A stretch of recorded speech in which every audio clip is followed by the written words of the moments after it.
Social media पे monetization करना या काम करना बहुत आसान होता है अगर सिर्फ समझा जाए कि करना है।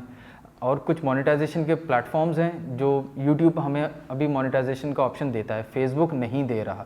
मगर उसके लिए पहले से ही तैयारी करना कि जब फेसबुक के ऑप्टिमाइजेशन आ जाएगी तो आपका कंटेंट उस तरीके का तैयार होना चाहिए, आपके फॉलोअर्स उतने होने चाहिए। उसके लिए आपने अच्छा कंटेंट क्रिएट करना होता है। इन टर्म्स ऑफ यूट्यूब के आपके पास कंसिस्टेंसी आपके कंटेंट की बहुत ज़्यादा होनी चाहिए। अचीवमेंट आपकी सबसे पहले ये होती है यूट्यूब पे मोनेटाइज होना। उसके लिए आपके पास 4000 वॉच टाइम होना चाहिए। व्यूज़ की बात नहीं कर रहा, वॉच टाइम की बात कर रहा हूँ। वॉच टाइम होना ज़रूरी है। आपके 1000 सब्सक्राइबर्स अचीव हो जाने चाहिए, उसके बाद ही आप अपील करते हैं कि मोनेटाइज हो। आपने अपना कंटेंट तैयार करना होता है और ऐसा नहीं होगा कि कंटेंट को सिर्फ तैयार करना होता है, उसको ऑप्टिमाइज़ भी करना। अब एक टाइटल को भी किस तरीके से ऑप्टिमाइज़ करना है, उसमें कीवर्ड्स कौन से रखने हैं, आपके डिस्क्रिप्शन में कौन से कीवर्ड्स रखने हैं और हर वीडियो को किस कैटेगरी के अंदर लाए करना है, ये आपने देखना होगा।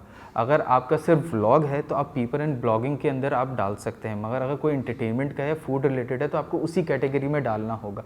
वरना उससे होता ये है कि बहुत सारे लोग सर्च कर रहे होते हैं आपको एंटरटेनमेंट चैनल के ऊपर, मगर आपका होता है वो फूड के ऊपर, आपका कहीं प्लेसमेंट कहीं और आ रही हो। मेरी टिप्स और एडवाइस यही होंगी कि आप कंसिस्टेंट रहें। जितना कंसिस्टेंट आप रहेंगे उतने ज़्यादा आपकी वीडियोज़ होंगे, और जितने ज़्यादा वीडियोज़ होंगे उतने ज़्यादा आपको वॉच टाइम मिलेगा।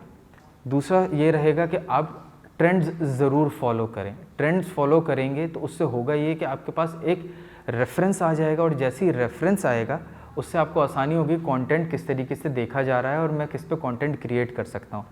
अपनी टेक्निकल नॉलेज को किस तरीके से बढ़ाया जा सकता है, प्लेटफॉर्म्स गूगल ने खुद दिए हुए हैं। गूगल जितनी भी न्यूज़ होते हैं वो ट्विटर पे भी अपडेट कर रहा होता है ट्वीट्स के ज़रिए, और उनके अपने ब्लॉग्स हैं यूट्यूब ब्लॉग्स के ऊपर, वहाँ से भी आप देख सकते हैं, हेल्प्स के ऊपर भी देख सकते हैं। वरना आप गूगल पे भी सर्च करके आप देख सकते हैं कि रिसेंट ट्रेंड्स क्या चल रहे हैं, वो देखना ज़रूरी है। अपने कॉम्पिटिटर्स को ज़रूर देखना है। सबसे इम्पॉर्टेंट एक चीज़ ये रहेगी कि सब्र, पेशेंस रखना ज़रूरी है।